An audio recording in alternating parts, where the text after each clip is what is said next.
हरे कृष्ण। मैं हिमानी गोस्वामी स्वागत करती हूँ आपका अपने YouTube चैनल यश भक्ति वीडियोस में। प्राचीन कथा के अनुसार बहुत साल पहले की बात है। किसी गरीब ब्राह्मण परिवार में पतित और उनकी एक पुत्री रहा करते थे। सारा परिवार भगवान की भक्ति में लीन रहता था। उनकी पुत्री सुंदर, संस्कारी और गुणवारी थी। वह उसके लिए वर की तलाश कर रहे थे, किंतु निर्धन होने के कारण उसके विवाह में बाधाएं आ रही थी। भगवान की दया से एक दिन उनके घर में एक बहुत बड़े महात्मा आए।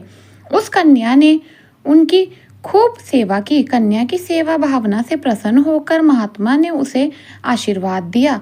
तब उस लड़की के पिता ने कहा कि महात्मा जी, हम बहुत समय से अपनी पुत्री के विवाह के लिए वर की तलाश कर रहे हैं, मगर हमारी निर्धनता के कारण हर बार बात बनते बनते रह जाती है। कृपया बताइए, हमारी पुत्री के हाथ पीले कब होंगे? महात्मा जी ने उस लड़की का हाथ देखा तो बोले, इस लड़की के हाथ में तो विवाह की रेखा ही नहीं है।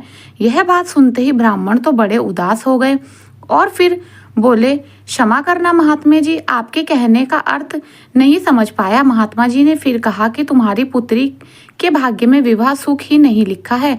महात्मा जी के मुख से ऐसे वचन सुनकर वह ब्राह्मण दाम्पत्य रोते रोते महात्मा जी के चरणों में गिर पड़े और उनसे इस प्रकार का समाधान बताने के लिए विनती करने लगे। तब महात्मा जी ने उन्हें अपने चरणों से उठाया और बोले कि पास के ही एक गांव में सोने नाम की धोबन जाति की पतिव्रता महिला अपने पति, बेटे और बहू के साथ रहती है। वहाँ एक महान पतिव्रता स्त्री है। यदि आपकी पुत्री उसे अपनी सेवा से प्रसन्न कर ले और आशीर्वाद स्वरूप उसकी मांग का सिंदूर उससे ले ले, तभी इस लड़की का विवाह संपन्न है। ऐसा करने से इसे अमोघ सुहाग भाग्य की प्राप्ति भी होगी। मगर ध्यान रहे, वह प्रतिव्रता महिला कहीं भी आती जाती नहीं है। महात्मा जी ब्राह्मण दाम्पत्य के घर से विदा हो गए। अब भोर होते ही ब्राह्मणी ने अपनी पुत्री को सोने धोबनी के सेवा करने के लिए भेज दिया। लड़की पूरे दिल से सोना धोबनी के घर की साफ सफाई और बाकी घर के काम भी उनके उठने से पहले ही करके अपने घर वापस लौट आती थी। वह क्रम बहुत ही दिन तक ऐसे ही चलता रहा। एक दिन सोना धोबन अपनी बहू को शाबाशी देते हुए बोली कि बहू, तुम तो ब्रह्म मुहूर्त में ही उठकर घर का सारा कामकाज कर लेती हो और मुझे पता भी नहीं चलता। बहू बोली, माताजी, मैं तो सुबह देर से उठती हूँ, मुझे लगा घर के यह सारे काम आजकल आप ही किया करती हैं। जानकर सोना धोबन को बड़ी हैरानी हुई। उसने सोचा कि आखिरकार उनके घर का यह सारा काम कौन करके चला जाता है। इस बात का मुझे पता लगाना चाहिए। तब अगले दिन भोर होते ही सास बहू उठकर घर के एक कोने में छुपकर निगरानी करने लगे कि कौन है जो ब्रह्म मुहूर्त में ही घर का सारा काम करके चला जाता है। उधर अपनी निर्धनता समय पर ब्राह्मण की पुत्री आई और मुख से भजन करते करते घर का सारा काम दिल से करने लगी।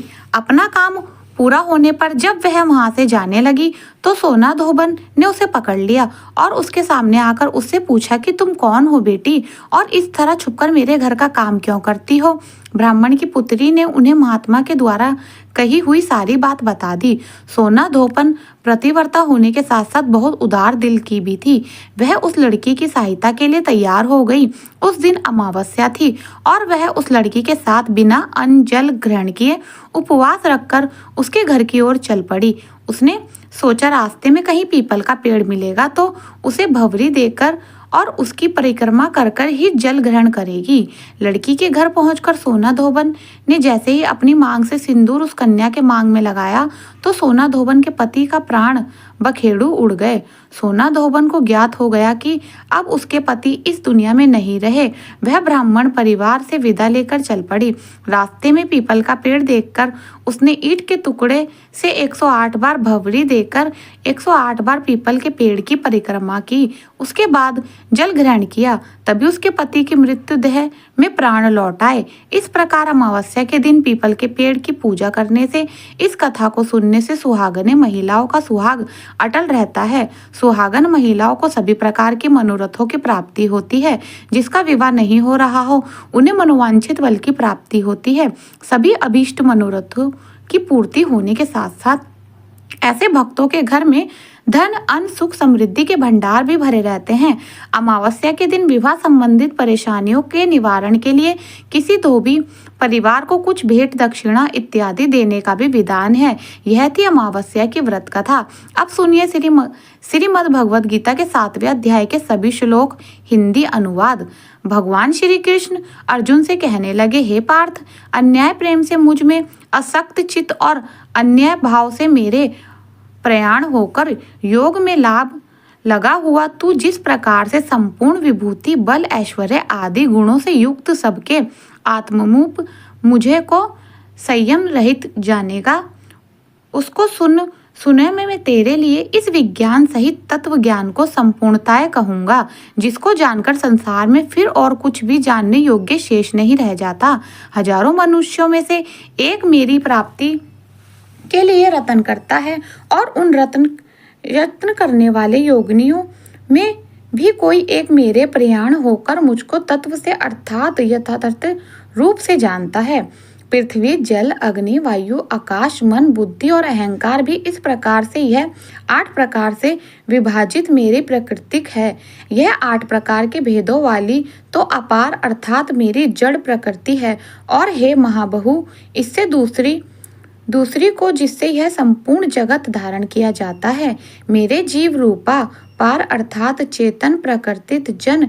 हे अर्जुन, तू ऐसा समझ कि संपूर्ण भूत इन दिनों प्राकृतिक से उत्पन्न होने वाले और मैं संपूर्ण जगत का प्रभाव तथा प्रलय हूँ, अर्थात संपूर्ण जगत का मूल कारण हूँ। हे धन्यजय, मुझसे भिन्न दूसरा कोई भी परम कारण नहीं है। यह संपूर्ण जगत के सूत्र में सूत्र के मणियों के समान मुझ में गुथा हुआ है। हे अर्जुन, मैं जल में रस हूँ, चंद्रमा और सूर्य प्रकाश हूँ, संपूर्ण वेदों को ओमकार हूँ, आकाश में शब्द और पुरुष में पुरुष तत्व हूँ। मैं पृथ्वी में पवित्र गंध और अग्नि में तेज हूँ और संपूर्ण भूतों में उनका जीवन हूँ और तपस्वियों में तप हूँ। हे अर्जुन, तू संपूर्ण भूतों का सनातन बीज मुझको ही जान।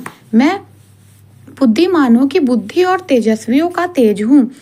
हे भरत श्रेष्ठ, मैं बलवानों का आशक्ति और कामनाओं से रहित बल अर्थात समर्थ्य हूँ और सब भूतों में धर्म के अनुकूल अर्थात शास्त्रों के अनुकूल काम हो। अभी और भी जो सत्गुण से उत्पन्न होने वाले भाव हैं और जो रजोगुण से होने वाले भाव हैं, उनके सबको तो मुझसे ही होने वाले हैं ऐसा जाना, परंतु वास्तव में उनमें और वे मुझ में नहीं हैं। गुणों के कार्य रूप सात्विक, रजस और तमस, इन तीनों प्रकार के भावों में यह सारा संसार प्राणी समुदाय मोहित हो रहा है। इसलिए इन तीनों गुणों से परे मुझे अविनाशी को नहीं जानता, क्योंकि यह अलौकिक अर्थात अति अद्भुत त्रिगुणमयी मेरी माया बड़ी दुरस्त है। परंतु जो पुरुष केवल मुझे ही निरंतर भजते हैं, वे इस माया को उल्लंघन कर जाते हैं,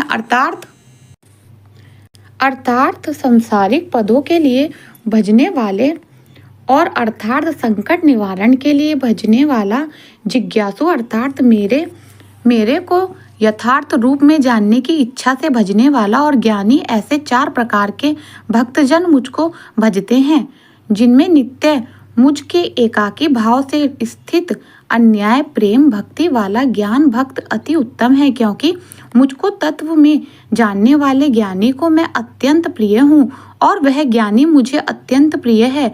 यह सभी उदार हैं, परंतु ज्ञानी तो साक्षात मेरा स्वरूप ही है, ऐसा मेरा मत है, क्योंकि वह मन बुद्धि वाला ज्ञानी भक्त अति उत्तम गति स्वरूप मुझ में ही अच्छी प्रकार स्थित है। बहुत जनों के अंत में जन्म में तत्व ज्ञान को प्राप्ति पुरुष सब कुछ वासुदेव ही है। इस प्रकार मुझको भजता है वह महात्मा अत्यंत दुर्लभ है। उन लोगों भोगों की कामना द्वारा जिनकी ज्ञान हरा जा चुका है, वे लोग अपने स्वभाव से प्रेरित होकर उस नियम को धारण करके अन्य देवताओं को भजते अर्थात पूजते हैं। जो सकर्म भक्त जिस देवता के स्वरूप को श्रद्धा से पूजना चाहता है, उस भक्त की श्रद्धा को मैं उसी देवता के प्रति स्थिर करता हूँ। वह पुरुष उस श्रद्धा से युक्त होकर उस देवता का पूजन करता है और उस देवता से मेरे द्वारा ही विधान किए हुए उन इच्छित भोगों को निसंदेह प्राप्त करता है।